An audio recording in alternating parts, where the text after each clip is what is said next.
crowd here. So my name is Aristio Darmawan. I'm a lecturer in international law at the Faculty of Law, Universitas Indonesia.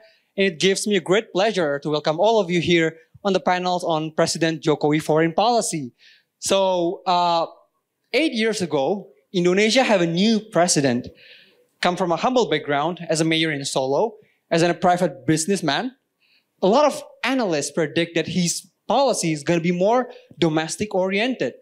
With no wide world view, everyone expects that Indonesia will have less engagement within the international community. But fast forwards to this year, Indonesia is at the center of the world politics. Indonesia, under President Joko Widodo, has successfully led the G20 summits. And next year, Indonesia is going to be the chair of ASEAN. Within the period of 8 years, we've seen a lot of world turbulence in terms of geopolitics. The word politics has been very difficult.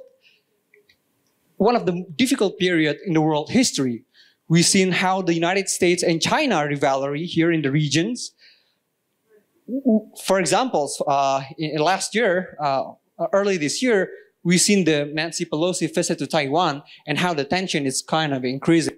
And with the re-elections of President Xi Jinping, I think the US-China rivalries will still be here in the next few years. So today, we're going to be discussing and evaluating the President Joko Widodo foreign policy in the last 8 years.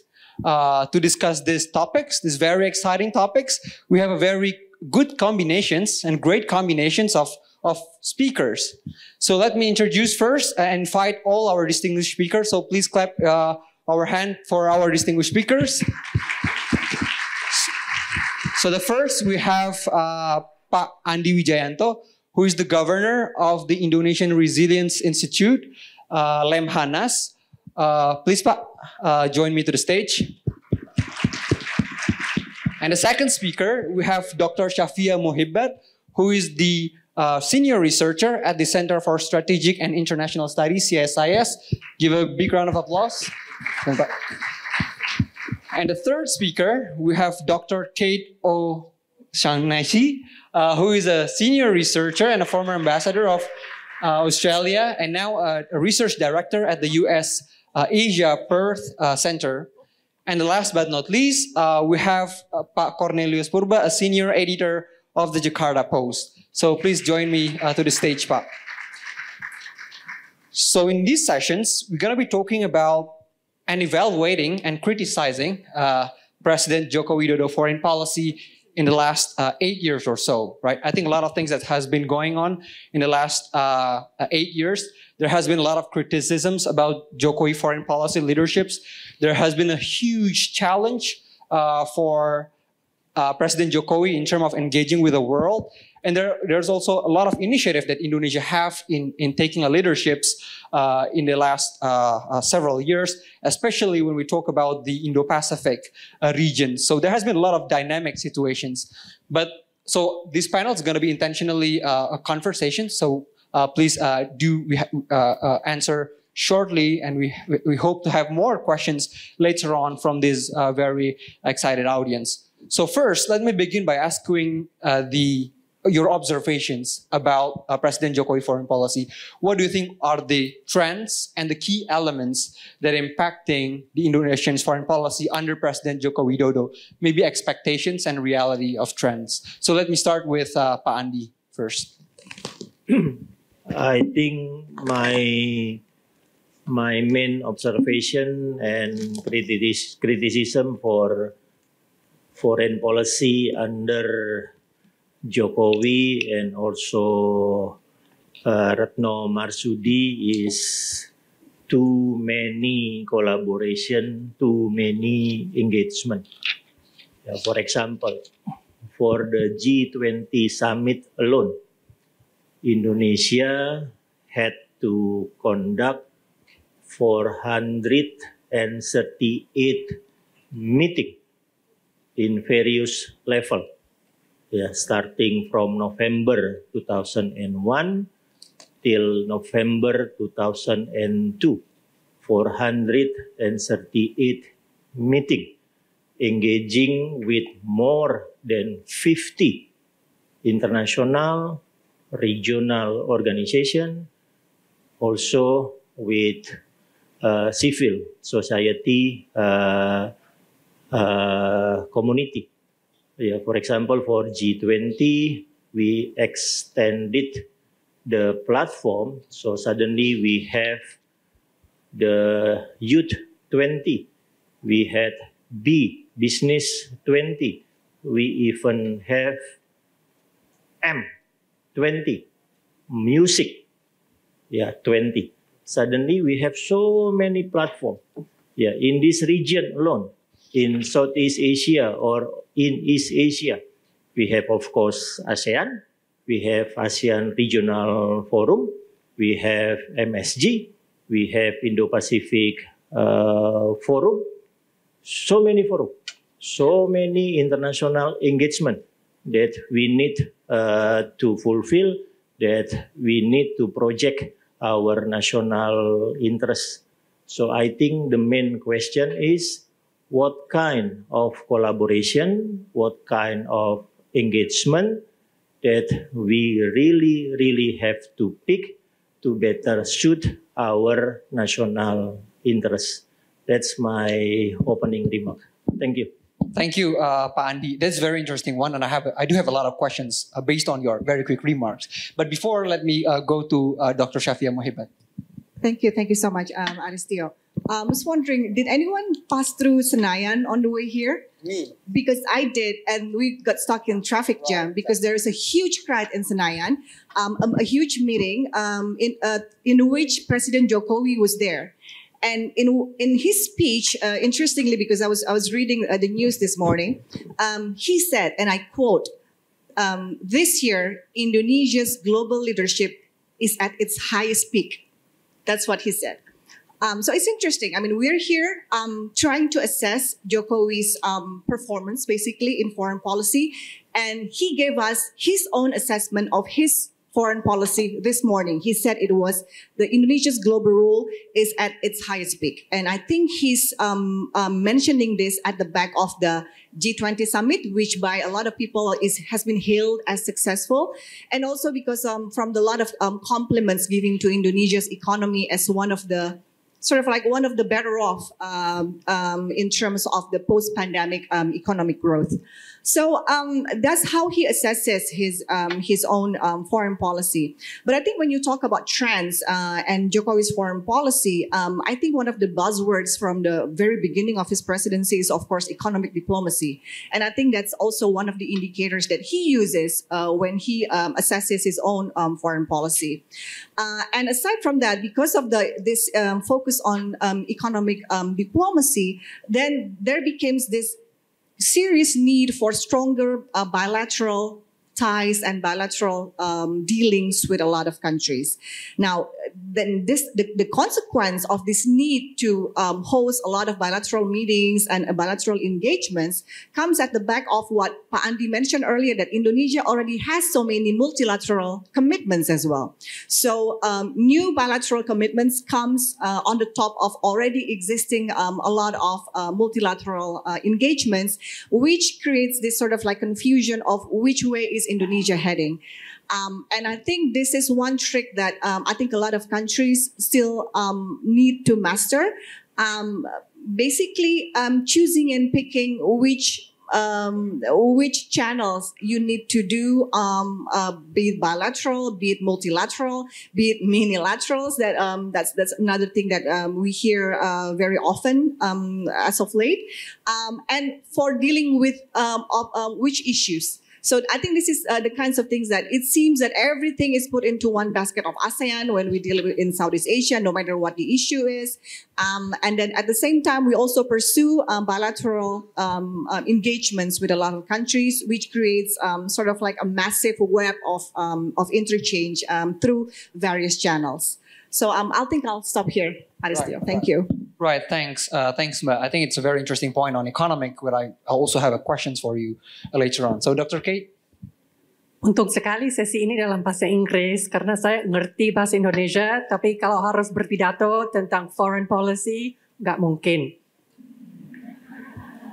So I'm going to speak in English. Let me make 3 big picture observations as an outsider. And so I really want to make clear, as an outsider, I don't want to pass judgment on Indonesian foreign policy, but perhaps I can share with you some observations about what that looks like to a foreigner.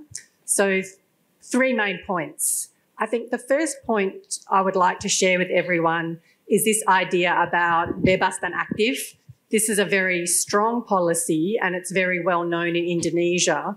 What I want to put in your minds, perhaps as future diplomats, future communicators, future business people, is that this is not a policy that is well understood outside of Indonesia. G20 made it very clear that bebas dan aktif is important, but there has been times during the Jokowi administration that I think the policy of bebas dan aktif has been misunderstood. The key example for me was President Jokowi's discussions with Russia and Ukraine.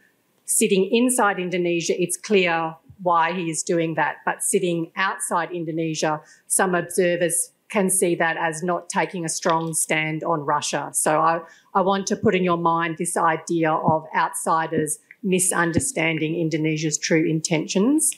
My second point that I wanted to make to build on other points about economic diplomacy, a lot of foreign observers would look at President Jokowi prior to G20 and say he is very transactional, economics is his focus. In my view, that is actually a legitimate foreign policy position to focus on economic development. So I think that's an important point to bear in mind. And then the third point I would make, as a former Australian ambassador, of course, I see things through Australian eyes, is that Australia sees Indonesia as an extremely important partner. And we are sharing some of the challenges that Indonesia is facing, particularly around great power, US-China competition in this region. This also worries us. So Australia looks to Indonesia as a middle power with whom we can try to work together to try and navigate the challenges ahead. Those are my 3 observations for now. Looking forward to questions baik dalam bahasa Indonesia baik maupun bahasa Inggris. Right, thank you. So if any of you want to ask in Bahasa Indonesia, I think it's fine because Dr. Kate surely understands Bahasa. And lastly, Pak Cornelius Purba. Actually, I'm too old for this forum. I feel really cold. But this morning, I'm writing my commentary at the Jakarta Post. Any one of you subscribe to Jakarta Post? Go to heaven. I write a weekly column. Not interesting at all, sometimes funny. Today, because Pak Dino gave a very perfect terms of reference, 9. So I conclude this today. Jokowi's foreign policy comes late, only the last 2 years, actually accidentally, because Jokowi has to chair G20 in ASEAN. But internationally impactful. When the conference finished in Bali, then Ibu Retno sent me WhatsApp saying, mission accomplished. Pak Cornelius, thank you so much. I don't understand why she thanked me. Maybe no one else to thank. But G20 successful, I'm very old generation, because of Jokowi's Charlie's Angels. Maybe you don't understand what's Charlie Angels, right? The Charlie needs 3 angels, Pak Jokowi needs only 2 angels. Retno Marsudi and Ibu Sri Mulyani.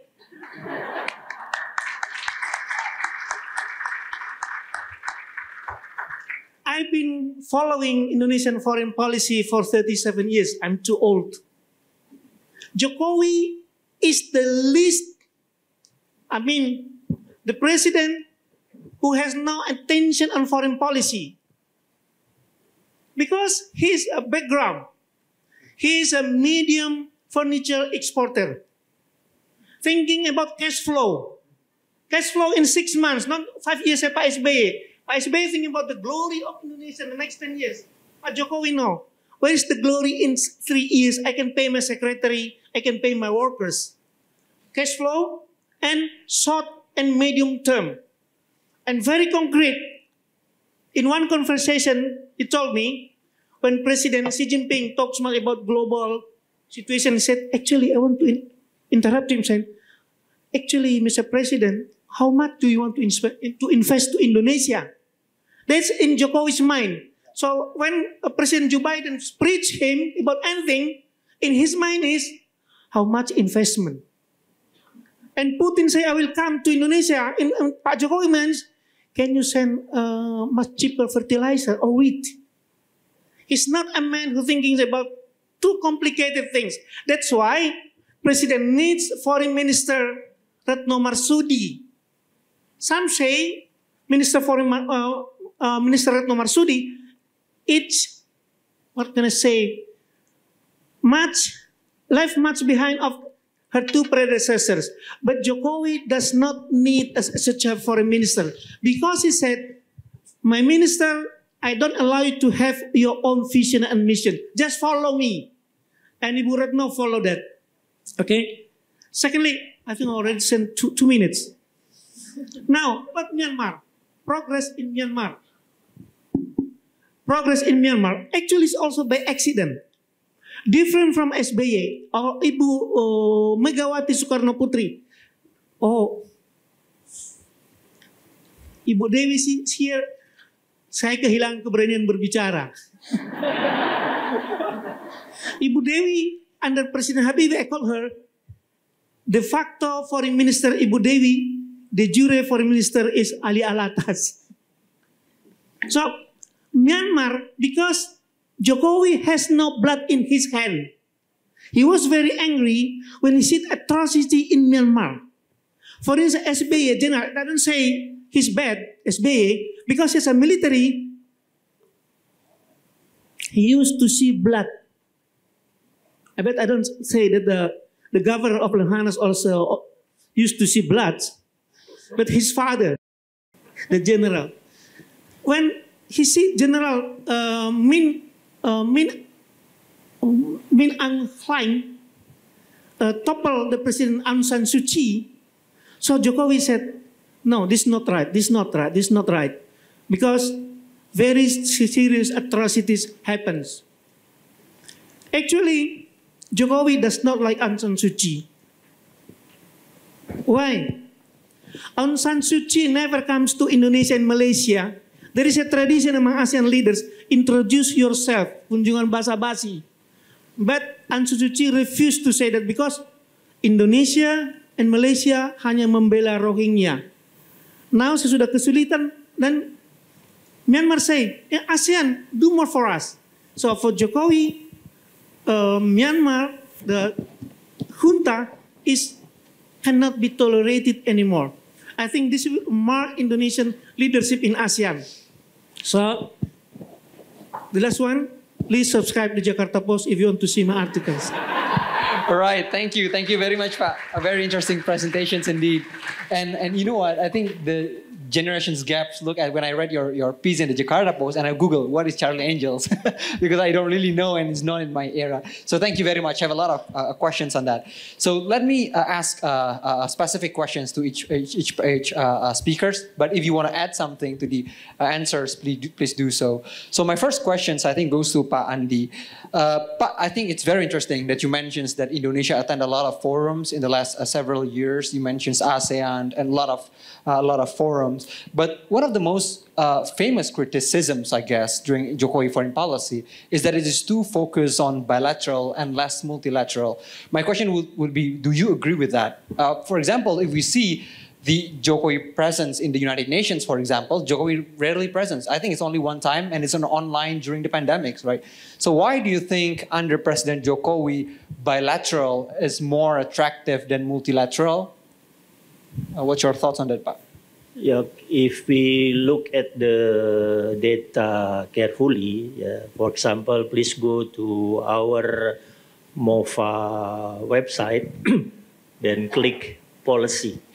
In that link, you can see the data set on our bilateral relation, multilateralism, our regional cooperation, our international organization activity.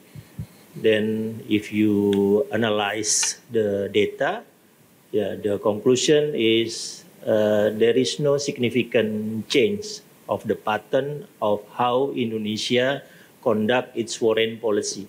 It is very balanced between bilateral, multilateral, focus on regional cooperation, but also engage in 43 or international organization, from UN to OKI, for example, to IPF, to MSG, and so on.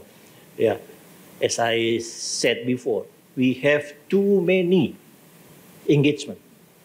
We are confused ourselves in that thousand of meeting every year for our diplomatic activity. Yeah, I call Ibu Retno, our Menlu, 2 days after G20 summit. Yeah, and she said to me, I am too tired to even close my eyes. Bahkan saking lelahnya, menutup mata pun butuh tenaga dan itu nggak sanggup. Too tired to close my eyes, Bu Retno said. And I said, Bu, you have, you make us proud, you did excellent job, and so on. Yeah. But as Pak Jokowi mentioned, G20 summit is the peak of his and her foreign policy activity.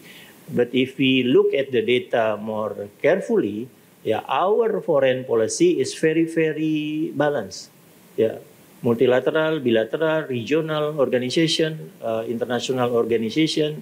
We are not refocusing from multilateral to bilateral. We are not refocusing from security and politics to, for example, economic activity.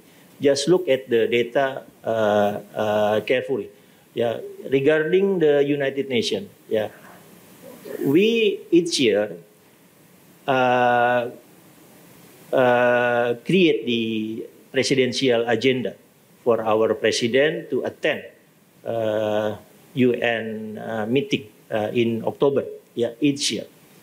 And each year, Pak Jokowi asks us, what would be the concrete result of my attending the United Nations?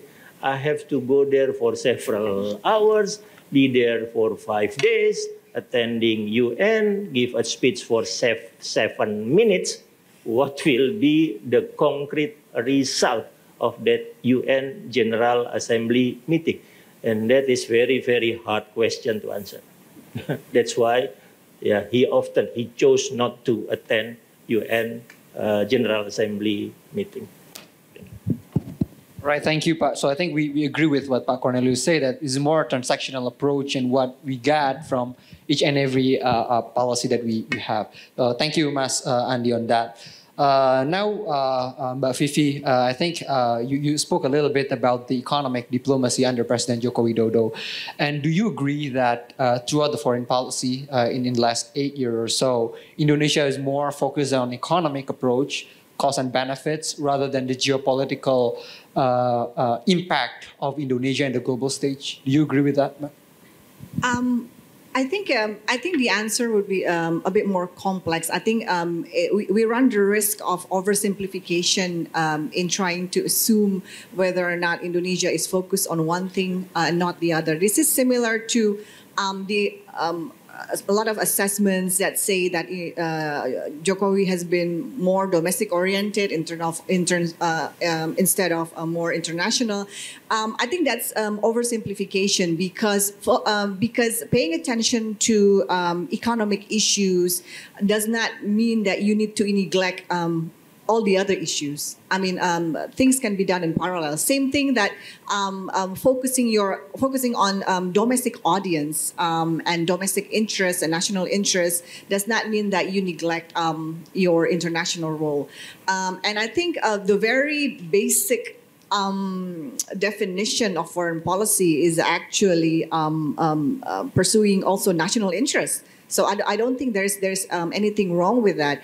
But I do get the concerns of a lot of criticisms that say otherwise, because there seems to be some sort of concern that a lot of important issues are being sidelined to focus on the things that has been mentioned since the beginning, which is part of the economic diplomacy. But I do think that economic diplomacy is not and should not be defined simply as getting economic benefits and so on. But I do think that it encompasses a lot of other indicators as well. A bit of follow-up questions, though. I think we all agree that economic diplomacy under President Jokowi has been one of the prime concern. Do you think that under President Jokowi, the FTA is in a stronger under Jokowi, the free trade agreement? Sure, no, but free trade agreements, I think those with economic background might be better off answering this question than me. But I do think that it should not be the sole indicator of assessing economic diplomacy. I mean, it is one, but then you have to go into the very detail of what each of the FTAs include, right? We have CEPA with different countries and different regions, and I think the content of each of the CEPA is quite different from one to the other. So I think you would need to go into more details into what each of the agreements include. All right, thank you. Thank you very much, Mbak Fifi. So let me go to Dr. Kate. I think as an outsider, so to speak, as an Australian, how do you view Indonesia leaderships under President Jokowi? I think in the last few years, Indonesia is trying to very hard to gain a international stage. Like Indonesia tried to mediate the Ukraine and Russia conflict, for example. Indonesia tried to lead the ASEAN 5-point consensus, for example. How do you see Indonesia foreign policy leaderships? Is it less impactful, or do you think it's above its weights, or it can be maximized, or what do you think Indonesia foreign policy under President Jokowi leaderships? I think G20 has been a game changer in Australian and outside perceptions of President Jokowi and Indonesia. I think before G20, there was a tendency perhaps to simplify that it is just about economics, just about the transactions. And if I could just make an aside, that is really ironic, because as an Australian diplomat, and up until very recently, all Australian diplomats were told, you are not just diplomats, you have to do economic diplomacy, economic diplomacy, economic diplomacy. So it's not that nice that we criticise another country for being focused on economic diplomacy when that is also our focus. But I really think there was some nervousness around President Jokowi's engagement with Russia and Ukraine, a perception that this wasn't showing a strong opposition to Russia. But what G20 has shown, and it was really clear from Ibu Retno's speech and all of the different comments from around the world, that actually there is a huge benefit to bebas dan aktif, and there has been the possibility of getting a leaders' agreement. Nobody thought that the kind of communique that came out from G20 was possible. So I would agree with all of the commentators on that event that Indonesia's involvement was a huge success, and Indonesia itself was absolutely pivotal to getting that consensus. So I would imagine now amongst colleagues in the foreign ministry and in many other countries, there will be a lot of thinking going on about how do we as Australia or the US or the UK or Thailand or whichever country, how do we work more with Indonesia to help countries build consensus on difficult issues, because Indonesia has shown that it has a very unique way of negotiating outcomes. That would be my takeaway. All right, thank you very much. So it sounds not very bad. It sounds pretty successful. Thanks, Dr. Kate. So my questions to Pak Cornelius, Pak. I think as someone, as a senior columnist for the Jakarta Post, I think you must be very much aware that media plays a very much important role in a country's foreign policy, right? There has been a dissertations I read about the significance of media in Indonesia's foreign policy.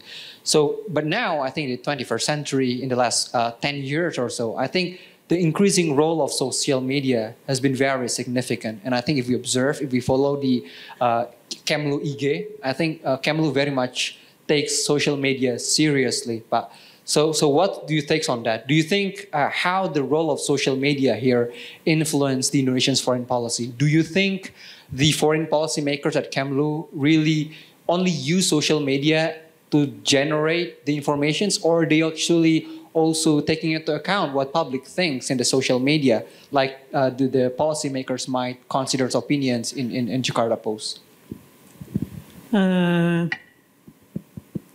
I'm from the very old generation, very familiar with social media, only Facebook, and only to show off my granddaughters. Okay, maybe my answer different. Approaching young generation foreign diplomacy, first of all, don't preach. Don't preach young audience. Don't preach them.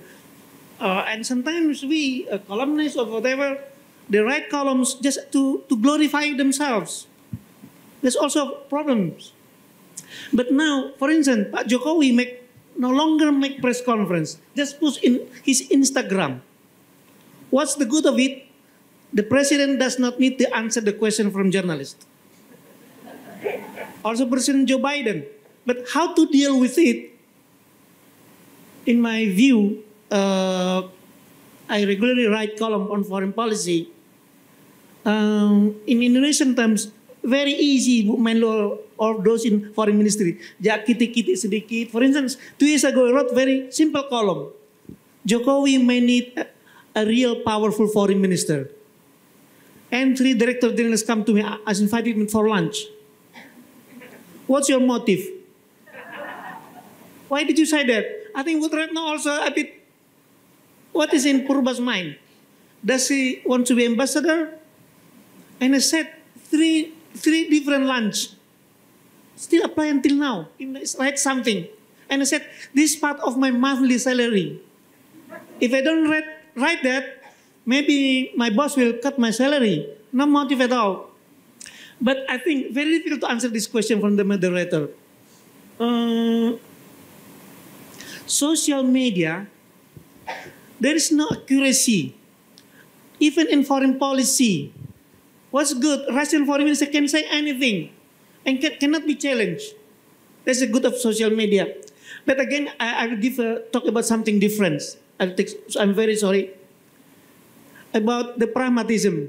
Ibu Vivi was right just now saying, the biggest blunder of President Jokowi pragmatism is when in 2014, when he just became president, he cancels the project Jakarta-Bandung from Japan to China.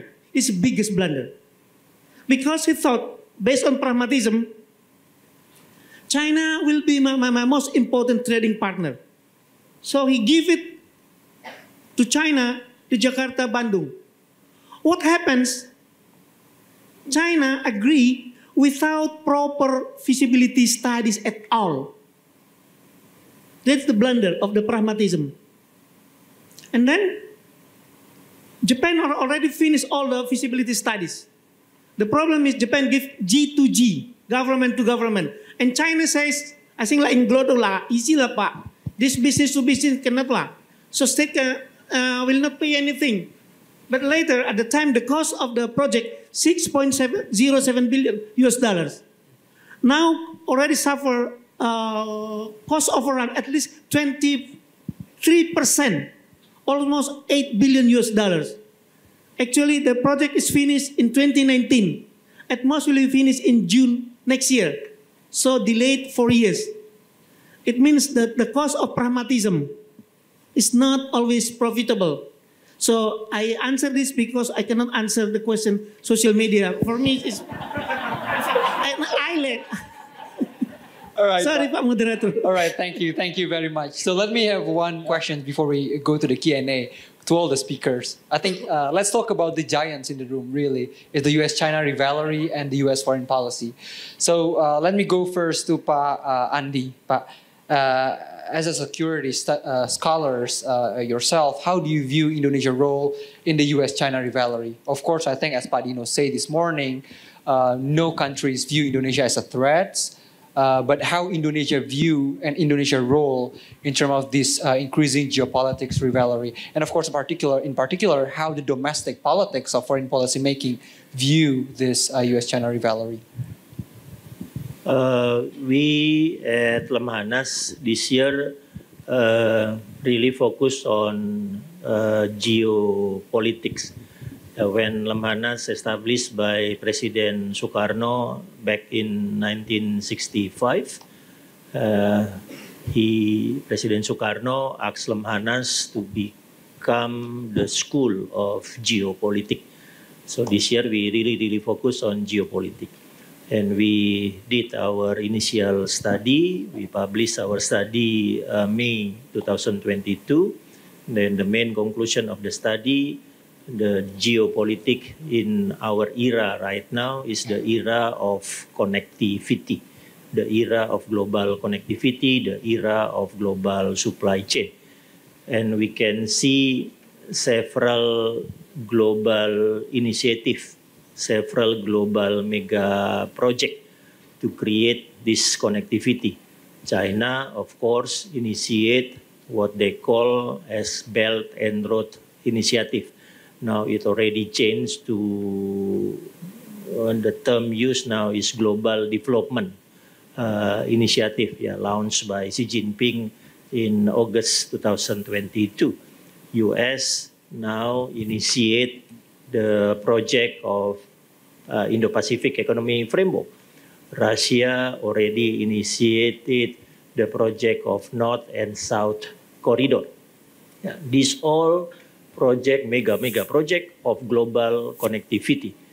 But the biggest problem for us right now in the era connectivity, this connectivity project disconnect the world.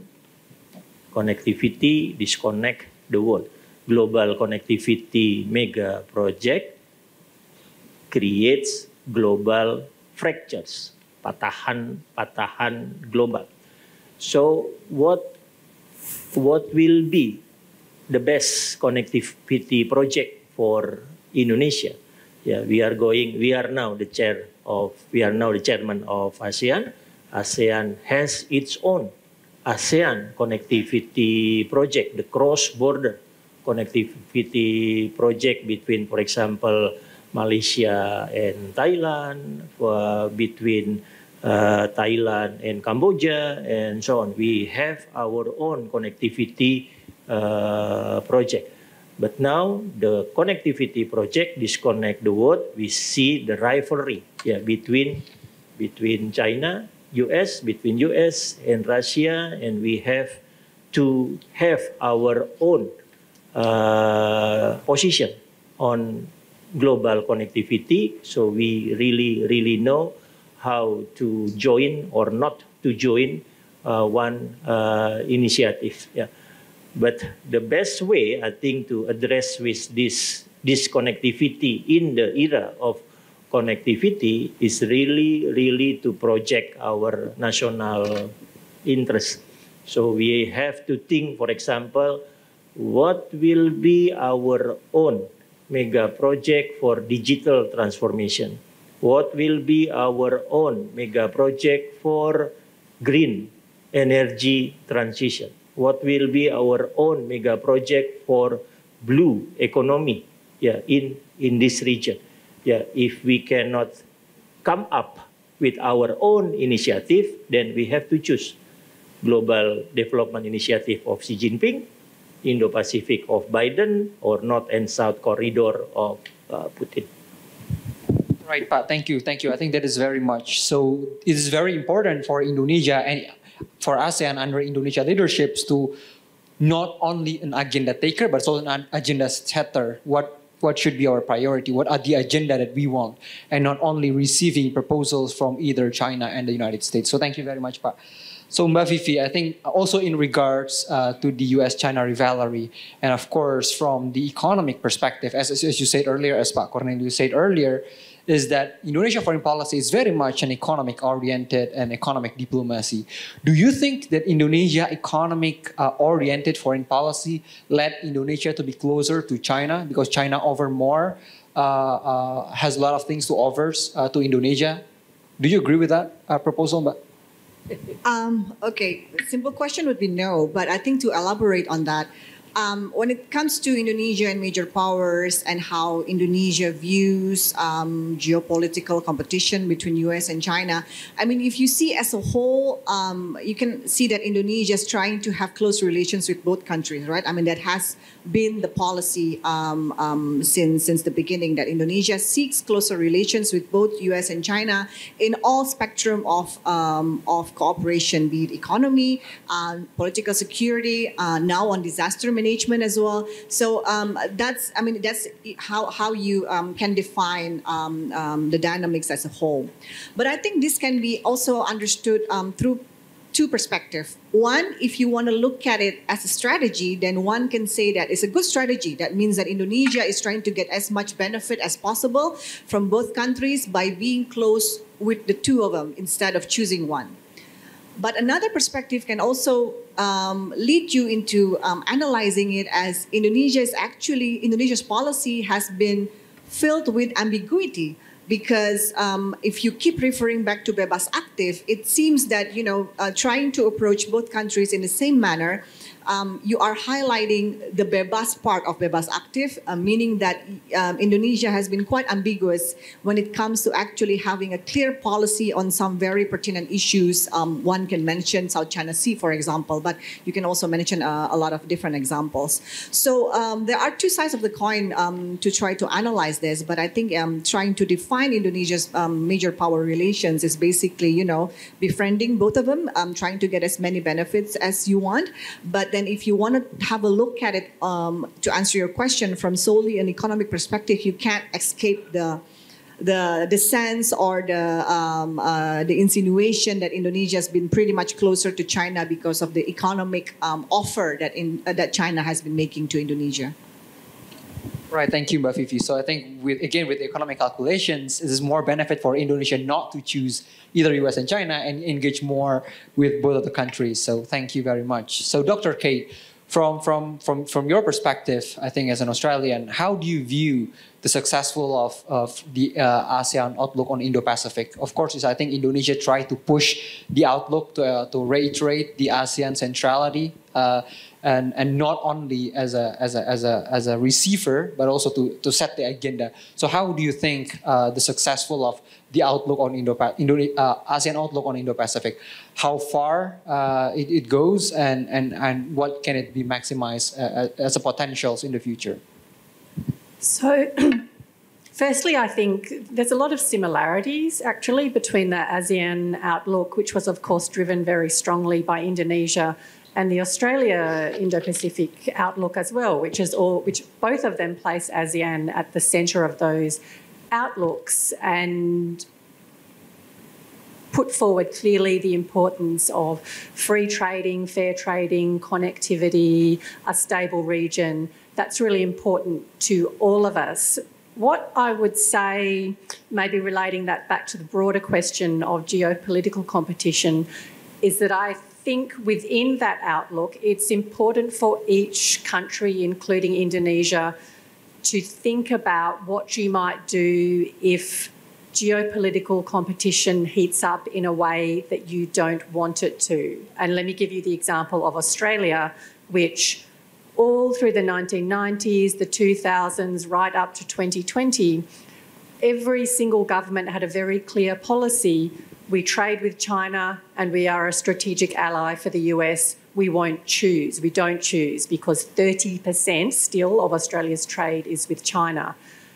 What happened was that a geopolitical competition was imposed on us because China told Australia, we don't like that you asked for an inquiry into COVID. We don't like that you have not allowed 5G to come into Australia. So we now won't engage with you at all at a ministerial and presidential and prime ministerial level unless you, Australia, agree to do 14 things. And there was a list in 2020 of 14 very challenging things, including we don't want the media to criticise China, think tanks and academics should not criticise China. These are very difficult demands to meet, and because Australia could not meet them, China put some trade barriers on many lucrative trading items with China. So that's just an example to say you can have a policy where you want to bring everyone together and ensure that you don't take sides, but sometimes one of the sides forces you anyway. So I just wanted to share that example to get some of you to start thinking about what do you do if things change, even though you tried to stop them from changing. All right, thank you very much. So I have to move to the Q&A sessions, but let me ask one short question to Pak Cornelius. From your perspective as a Jakarta Post columnist, how do you think the public perspective, Indonesia's public perspective on US-China rivalry? I know there has been a lot of polls which sees China more as a threat or like opportunities, but from your perspective, how's the public perspective on this rivalry? So please be very short, Pak, and then we want to move on to the audience Q&A. Speakers often think he's just talking about 2 minutes, but according to moderator, already 2 hours. So just tell me, shut up when I talk too long. There is Indonesian proverb, lepas mulut harimau, masuk mulut buaya. We have no choice. Buaya, the crocodile or the tiger, both mouths waiting for you. But I think, we remember, Indonesia is the only country in the world that can punish China for 25 years, from 1965 until 1990, because Indonesia accused that China was behind the so-called G30 SPKI. 25 years we punish China. In this modern world, even Vatican is very afraid of China. Even Vatican. So, in terms of economies, we have to go to China. But in terms of security, we have to go to US. Indonesia, free and active foreign policy. In public, Ibu Retno criticized the AUKUS, Australia, US, United Kingdom, and US Security Pact. In public, Indonesia expressed concern over the Quad, the loose security collaboration between India, Japan, Australia, and US. But if you send Ibu Retno to kuya-kuya, and he answered, actually agree US presence here. If our leaders is hypnotized. So we need US in terms of security. We need multilateral presence here, either France. That's why we have our concept on Indo-Pacific, and Australia has its own Indo-Pacific concept. But just a moment. I just want to say thank you so much. All right. Thank you, Pak Cornelius. Very, very exciting. I'm sure there has been a lot of questions now from the audience. So I'm inviting questions to the panel. So we only have slots for 2 questions. So yes, Ibu here, and 1 more questions. All right. So the one on the front. So let me know. So please put your questions very brief and introduce yourself first. So one who is here in this side, the ladies here. And ones go to the gentlemen up front. Yeah. So try to be very brief in asking your questions, and please let us know your background. Right here, the ladies in the one who raised her hand. And also please address who your questions specific to. Yeah. Thank you very much, everyone, for this opportunity. My name is Nuralia Shafira. I graduated from Korean Studies of University of Indonesia. So I observe a lot of foreign policy from South Korea, and I can see a lot of similarities between Indonesian government and Korean government. And recently, I've been seeing the changing in foreign policy, and there is there is government adding cultural diplomacy in their foreign policy. So I would like to ask a couple of questions. First to Dr. Kate. Earlier, Pak Aristio mentioned that Indonesia has been trying to gain spotlight in international space, and Dr. Kate, you concluded that this effort Indonesia has done is quite successful actually to gain the spotlight by mediating between Ukraine and Russia, and also holding G20. So I would like to ask what kind of perception as a nation does foreign countries, in this case Australia, of Indonesia, and does the cultural aspect apply a significant to building Indonesian national image? And the second question is for Dr. Kate and Dr. Shafia.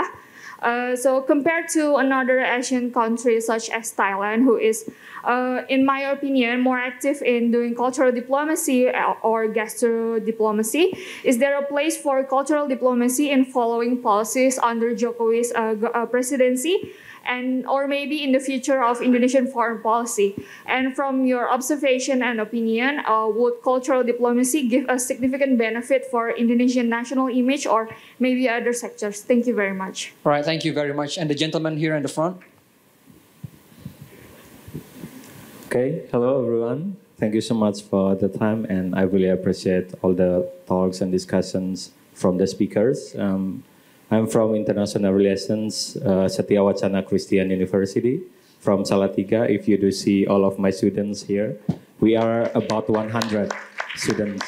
Yeah, we come for 11 hours from Salatiga just to come for these occasions, and yeah, we are really excited for this. And I want to talk about especially the Jokowi's foreign policy towards how to make Indonesia as an international actor that have the centrality, especially in political realm, and also making this through the ASEAN centrality in Indo-Pacific. But from the discussion that has been talked about, we see that Indonesia really seems like sort of restrain themselves, especially when Pak Andi and Bu Vivi also put some notes on in some multilateral forum, then the Jokowi decide for the transactional cost, and Jokowi is not attending all of those multilateral forum. It is a huge question mark in my opinion, because that's, if we just think about the economic sector, then we see all the Southeast Asian countries that really big in economy, but they are not the huge actor that played central role in the ASEAN especially. And if Indonesia still want to take that way, all that path to be the economic major power in Southeast Asia, but not taking the political realm, then how do we can achieve how we want to be the central in this international agenda? So my question is how the evaluation until now to the end of the Jokowi's presidential in the two period, how is the progressions about want to be the Indonesian central, not just in Southeast Asia through ASEAN, but also in the international community? Thank you so much. Your questions directed to Dr. Vivi and Pak Andi. Dr. Vivi and Pak Andi. Okay, and also Universitas Kristen Satya Wacana is the university partner for this session. So thank you very much. So let us who want to answer first? I think let's go to Pak Andi, and then we go to Dr. Kate and Mbak Vivi. Yeah, I think if you talk foreign policy, yeah, it is important to see the overall engagement. Yeah, not only president personal physical attendance to one event or our Menlu, yeah, interaction with other leaders. Yeah, I work closely with Pak Jokowi since 2013. Yeah, before he elected as president. Yeah, and I saw a big transformation of his diplomatic competency. Yeah. From someone that who did not have any experience, in diplomatic interaction, to suddenly to become national leader who able now to call any leaders in the world instantly. Yeah. He called President Xi Jinping as big brother. Yeah. For example, he called President Biden as his best friend. President Putin called him brother. Yeah, also. Yeah. So he suddenly become one of the top global leader right now. As his staff, as his assistant, I realized that what differentiates Pak Jokowi now from me, from Ibu Vivi as academician, is that kind of engagement. Yeah. I have the knowledge. Ibu Vivi have the knowledge. Ibu Retno has the experience of diplomatic interaction. But Pak Jokowi has another level that we do not have. The interaction between global leader, the interaction between personally between global leader. Then that kind of interaction provide him one thing that I don't have, strategic instinct. Yeah. I was appointed as Governor Lemhanas 21st February 2022. Pak Jokowi called me several times since October 2021. And he already offered me the position of Governor Lemhanas since October 2021. Yeah, I was appointed February 2022. And I asked Pak Jokowi, why me? Yeah, I never worked at Lemhanas. I'm not from military background. Yeah, why me? And Pak Jokowi, we have to be prepared for global crisis for the next 3 years. And then he appointed me at 21st February 2022. 3 days later, Russia attacked Ukraine.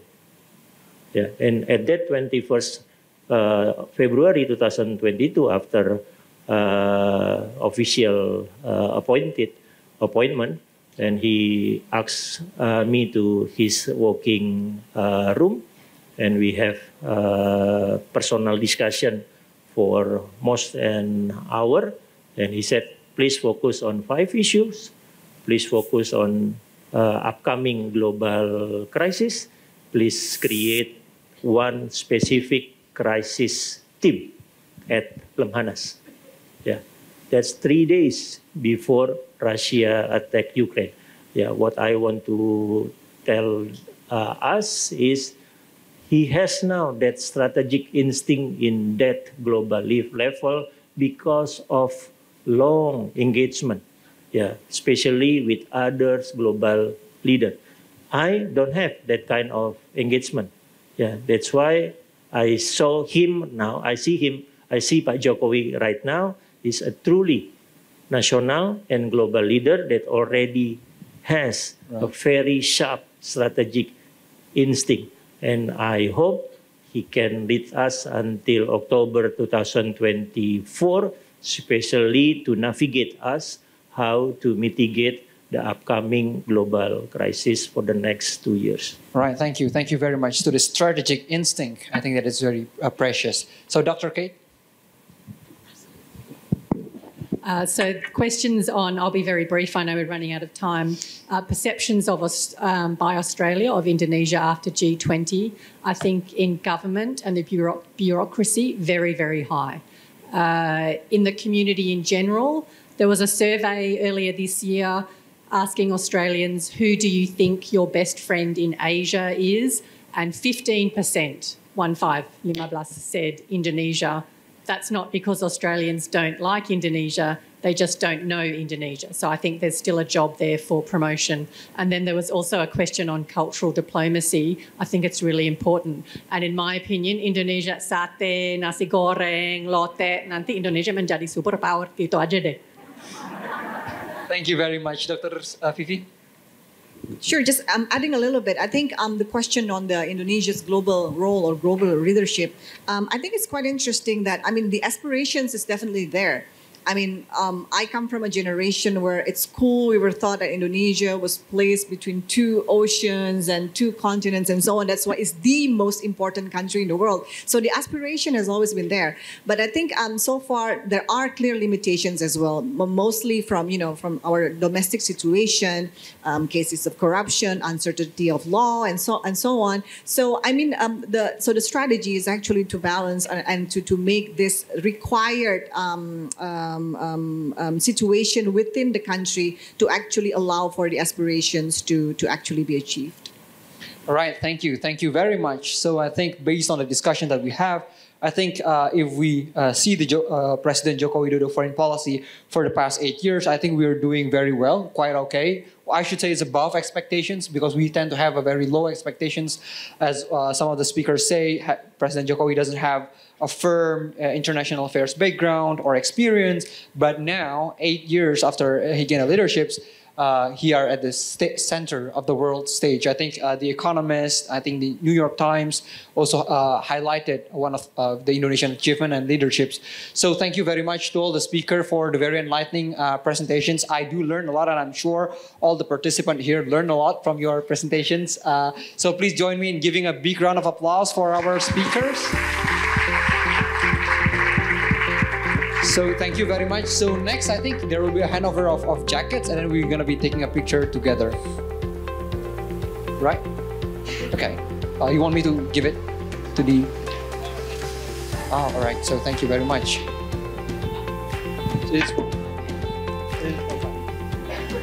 All right.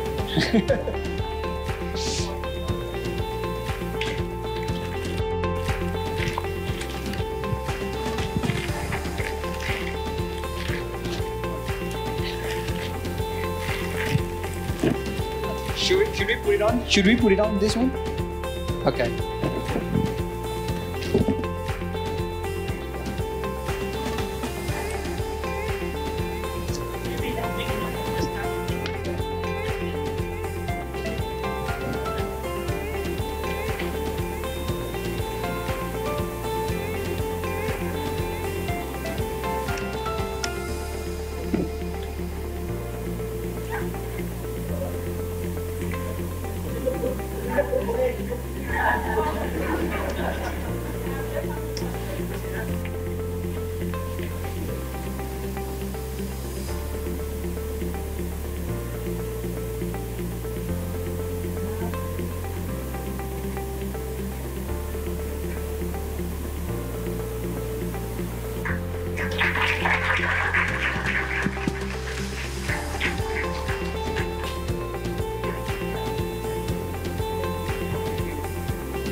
So thank you very much. So it's going to be the end of our sessions today. I hope you enjoy all the sessions and see you in other times. Wassalamualaikum warahmatullahi wabarakatuh.